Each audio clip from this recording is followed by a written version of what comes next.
and the Senate. You're going to have to pray even more, because what happens is there's counterfeit agents inside all these parties that are being supplemented by evil sources, and the evil sources are pulling their strings. So what's going to have to happen is through prayer, you have to ask the Lord, as they say, drain the swamp.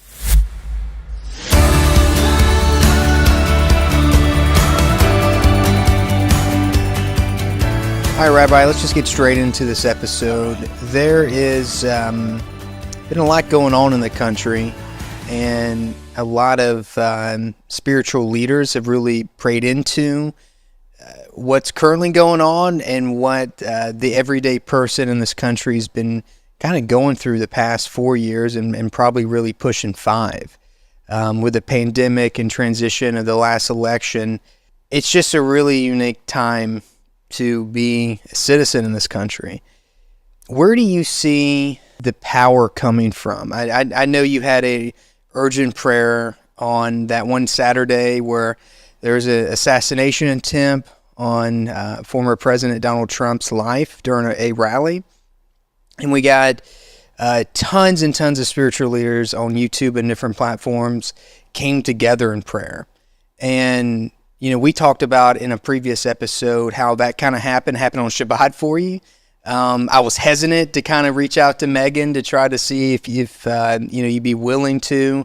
You prayed about it. You felt led to jump in with an urgent prayer live stream. But where do you feel like things right now in August? We're just a few months away from November elections. Where do you feel like the country's at spiritually? Spiritually, I think the country is awakening. I think probably the blessing in the assassination attempt, I'm talking about as a seer, to see Donald Trump respond the way he did. I'm into basically, you have to train your mind and your subconscious mind to be able to respond during tests and trials in the right way.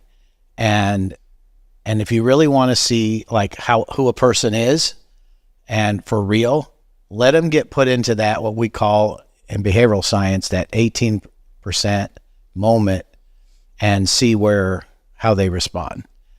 And the fact that you watched him, he got hit, he went down, he had the whereabouts in his mind to get down. That banner that's in the front, it's a bulletproof banner. And of course he knew that. So he gets down, and literally that one picture, whoever captured it, it's like he was on his knees.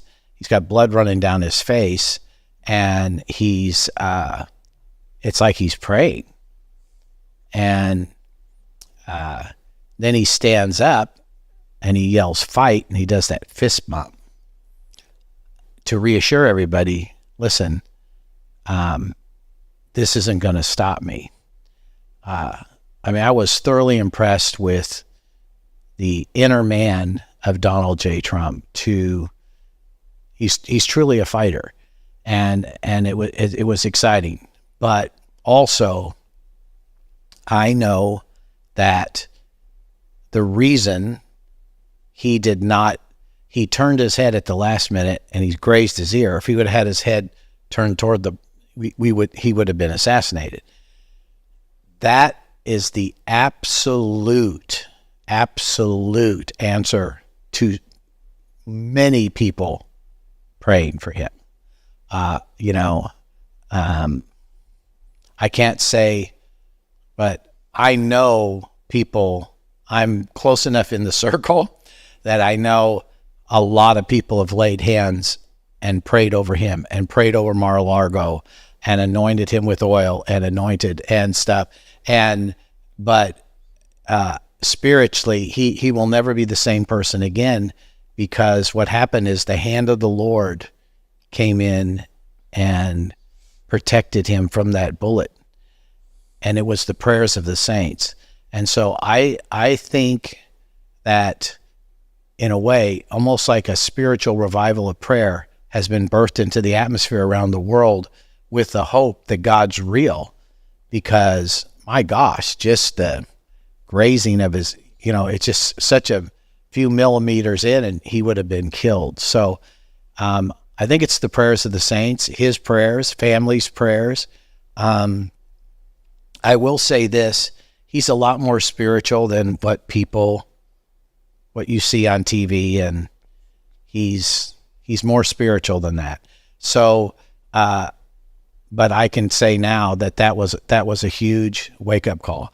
I had a near-death experience in my life, and one of the things I'm praying for him is that there will be a time when you wake up. What happens is when you go through it, you're kind of in a state of shock and trauma, and then when it's there, there'll be a day when you wake up and you just, like what happened to me was probably 10 days after my near-death experience. I was very close to death, that it hit me that it was the love of God that kept me. And I remember I just broke. I thought, wow. And I can tell you that's what's happening with Donald J. Trump. But the Lord needs that. Even that is an answer to prayer from so many people. And I can tell you, I know this because, our broadcasts go around the world. We have people that are CLM partners from around the world. There's people, I would say there is many people praying from different countries for the United States and for the political situation here as it is in all over the world, because they know that the free world needs the United States of America.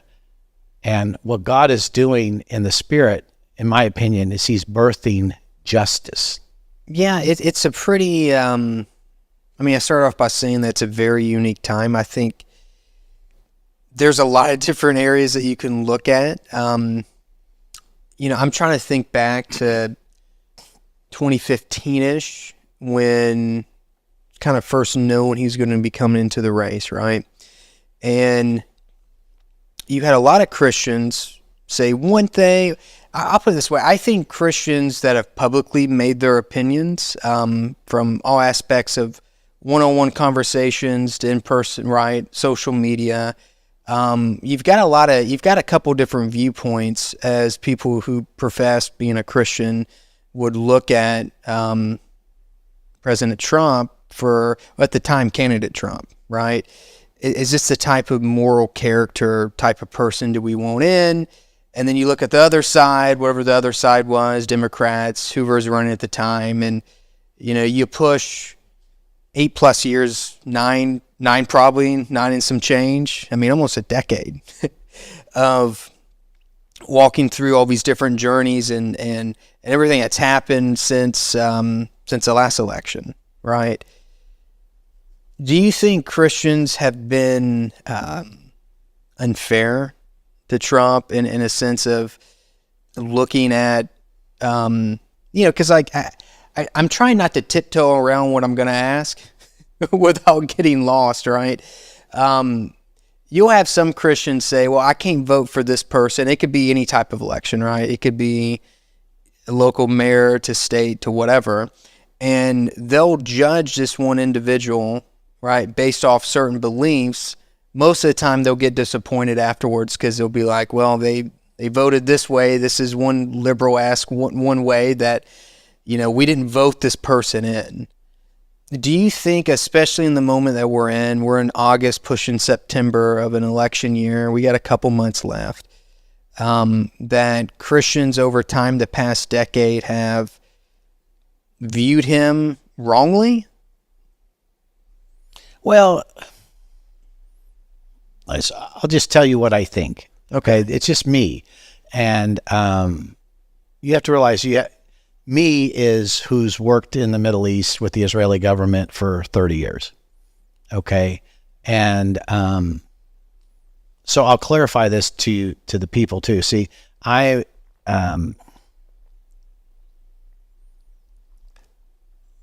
I'm friends with Bibi Netanyahu, but I'm also friends with Benny Gantz. So I'm friends with Yoav Gallant. All these guys are in different parties. We're all Jews. We all have one thing in common. We want to see the nation of Israel prosper and be safe for our people. That's the common goal. That's why I do what we do. And they know this about me. I say it to them. I say, I'm not a politician. Okay. I'm a man of God. They know. They look at me as a prophet. So, it's, and I do. I speak when they invite me to speak in, I speak what I think God's saying. It's not a party line.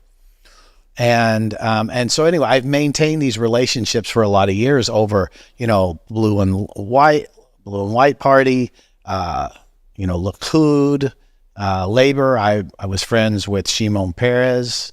How liberal I love Shimon Peres. I'm friends with his son. I loved what we gleaned from him. He actually laid hands on Paul and I to plant olive trees in the desert because he's a dreamer. He was known as that, but he was so liberal and so left. And then you have Netanyahu, which is much more right. And he and I have worked on humanitarian projects together. So I say all that. Now we're going to come to the United States. I take that same mindset into the United States. Here's different for me as a rabbi and a pastor. I work with governments. I work with the United States government as well, not as much. I'm not voting for a Christian or a pastor. Ooh. I am voting for policy. Remember, I'm a man of God. Okay. Yeah. Okay. The Israelis know this. I don't really care if you're right, left, center, but the policies that you are going to stand for need to line up with the Bible. That's all I care about. Because if we're going to maintain alignment with God's word, then we're going to be blessed from God. And if you want to kill babies and you want to do all this other kind of stuff, then we're not going to be blessed of God. So I'm for the principle. So, and listen, I've had this conversation with people. If I mention their name, you'd know who they are. I have pastor friends that really don't like Trump. His sexual background, mean tweets. They don't like his hair, all the stuff. I could care less about all that. Now, you have to realize, I didn't get saved until I was 36. Christy and I met.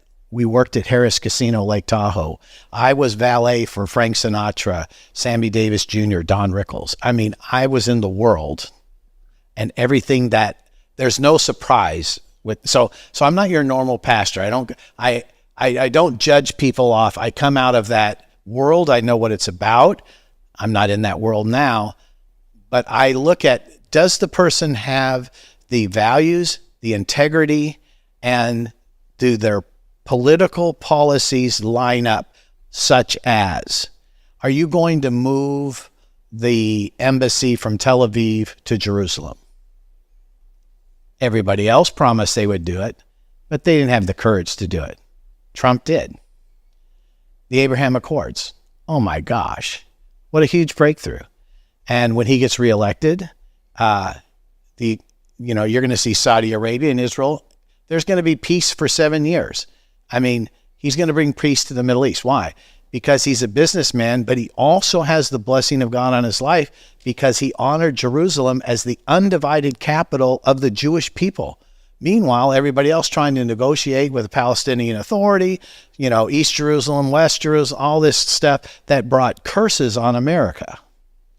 You have George Bush and, putting pressure on Ariel Sharon to evacuate Jewish people out of the Gaza Strip, out of Gush Katif, and he did, and it wasn't just a few days later that Katrina hits. So I'm more about policies, and for me personally, all the other stuff, we're not voting for the pastor of the United States. We're voting for the president of the United States. Does this man or this woman, and listen, none of that bothers me either. I was raised by a very strong mother, and, and our daughter's COO of the ministry. I'm not like, that stuff doesn't bother me.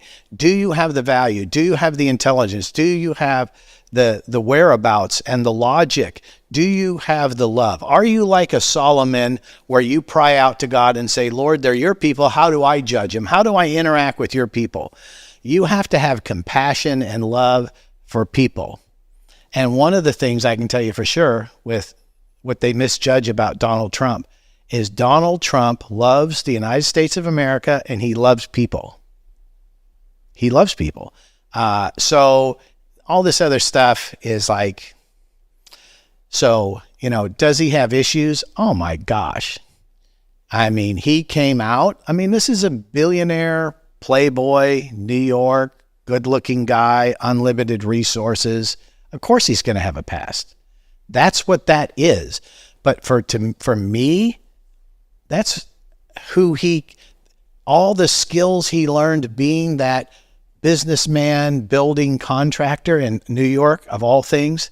If you can make it in New York, you can make it anywhere, like Frank Sinatra said. He's got skills. He has experience and ability, obviously, to be able to interact with all sorts of different types of people. Those things qualify him to be a president.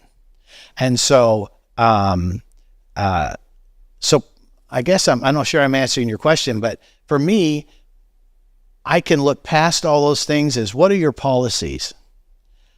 Let's bring the biblical principles into alignment with the Constitution of the United States, and let's be that republic for which we stand, one nation under God, indivisible. And here's the key: liberty and justice for all.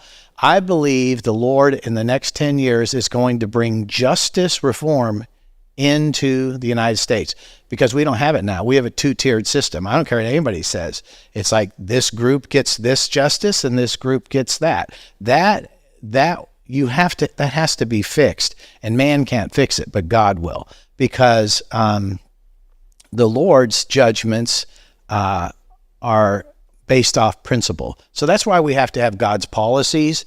And listen, I'm not like I say, I'm not a politician. I'm not trying to, I think people need to vote their heart, but I would say as a Christian, you need to vote you need to put your vote needs to line up with godly principles and not, demonic stuff.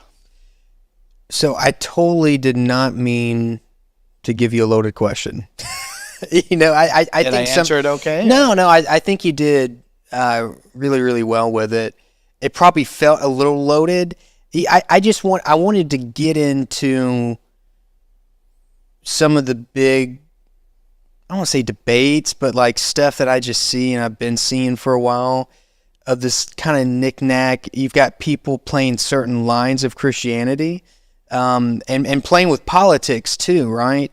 At least with how I kind of look at, again, I mean, like, take my opinion for a 32-year-old, kind of like really basically wherever you want to go with it, is an area that I want to talk to you about and get your insight on is whatever party is represented by the president, right? So like Democrat, Republican, whatever. I always think back to, how does the everyday person, say in this country, feel? And how are they able to move about, right?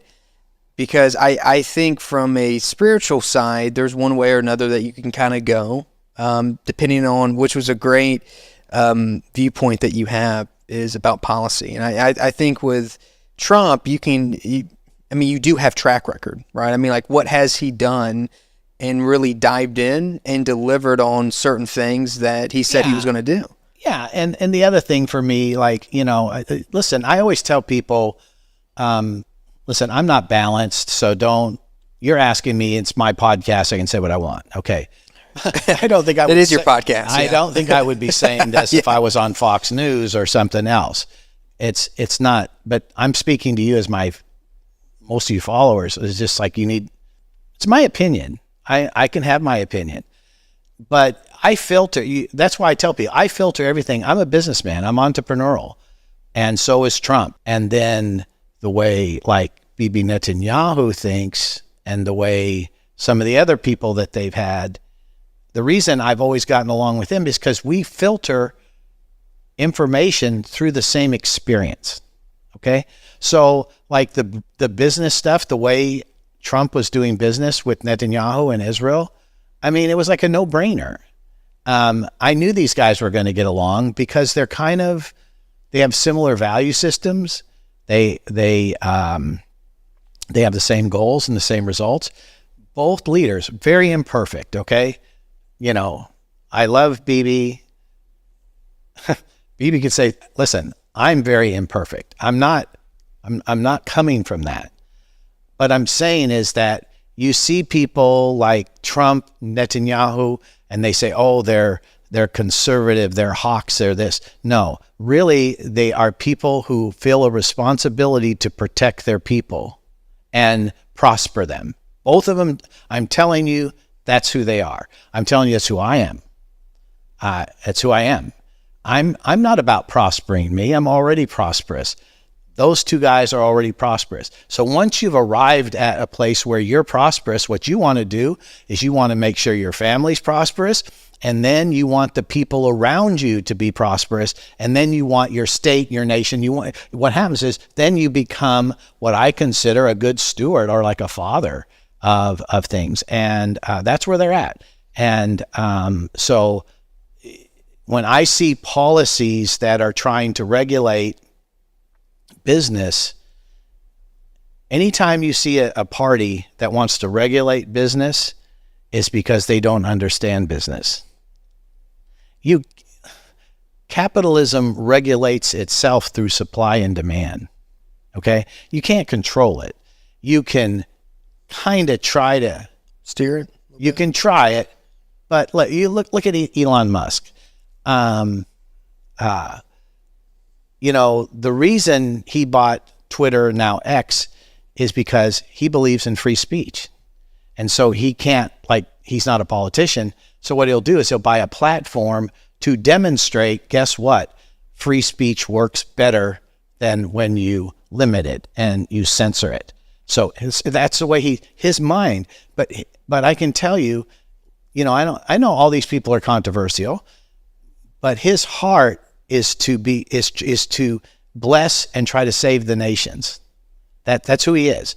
And so he, with all his issues, but you'll find out that people who are pioneers and they make high impact, and I'll say this, and visionaries, that they move too fast, too hard, create a lot of problems, but they also create a lot of good.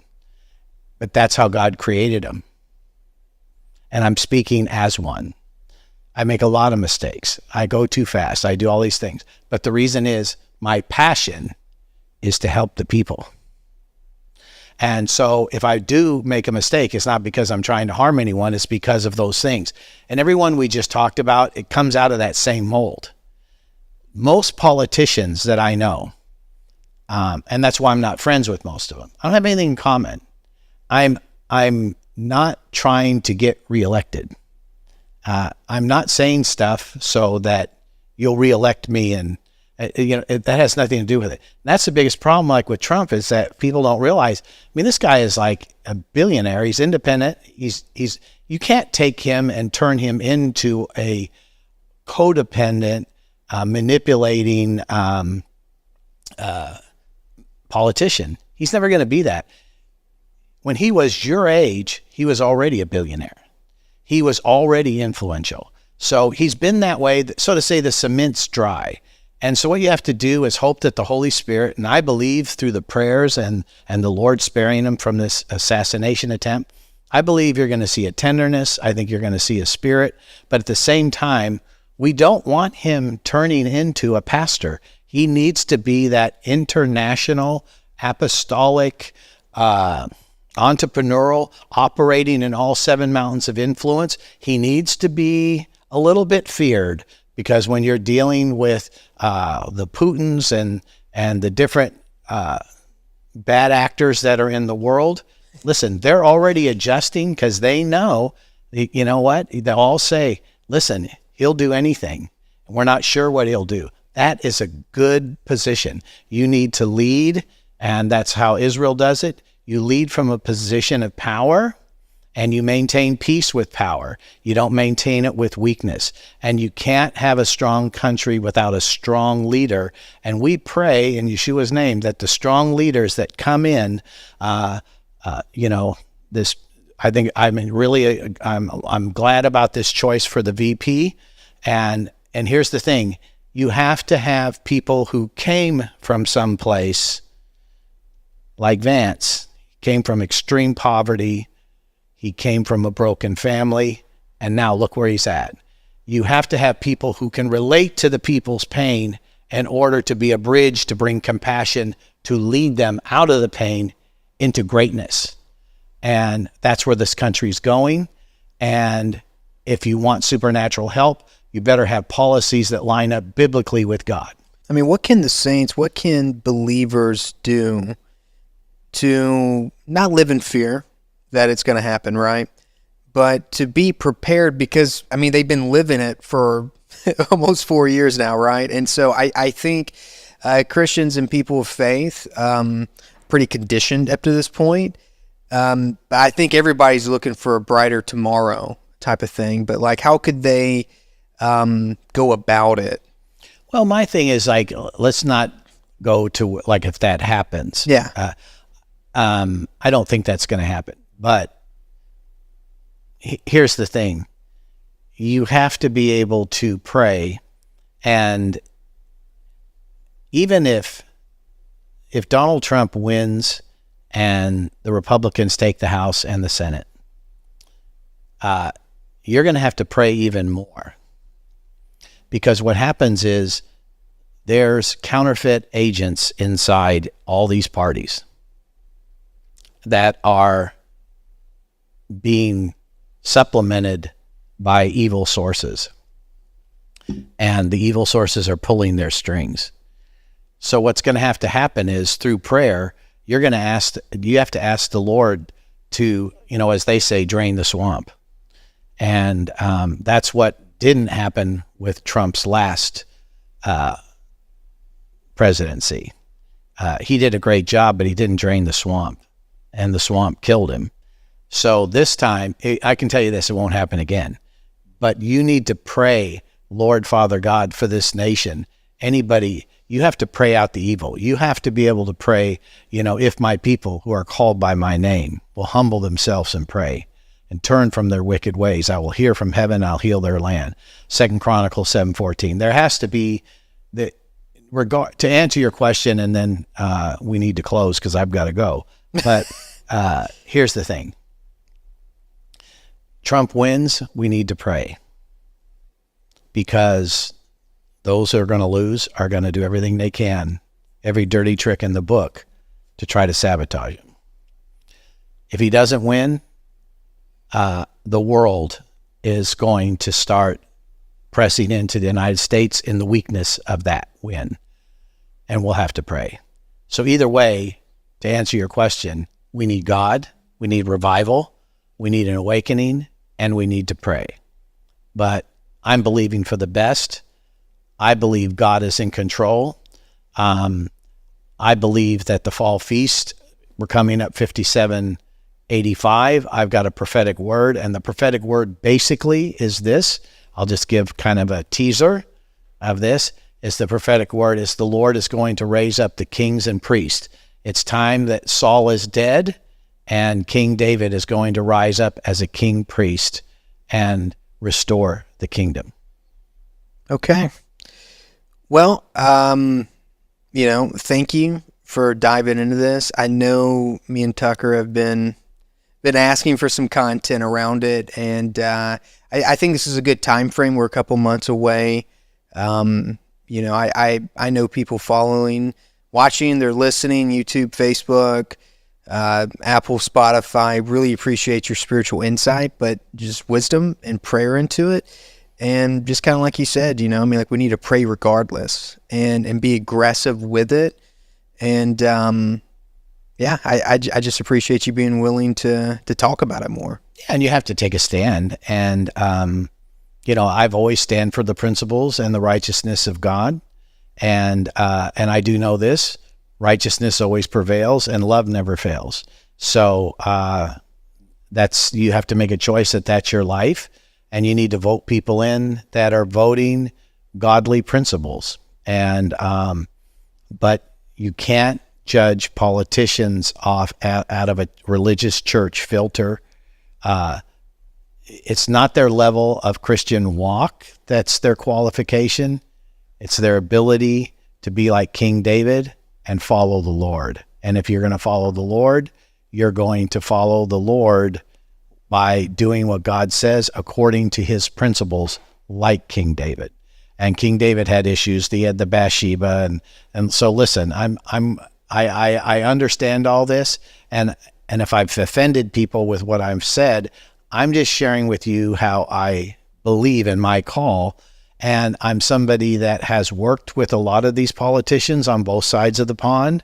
And so I've had a little different view of some of them than I'm not speaking from Fox News or Newsmax. I'm speaking from being around these people myself. So, you know, I'm comfortable with what God chooses. And I'll close with this. Praise God that the steps of a good and righteous man are ordered by God. And may that happen in this election in Yeshua's name. All right, well, that's going to wrap it up for this episode. If you're on YouTube, you're going to see the next video on your screen right now. If you're listening or if you're on Facebook, see you next time.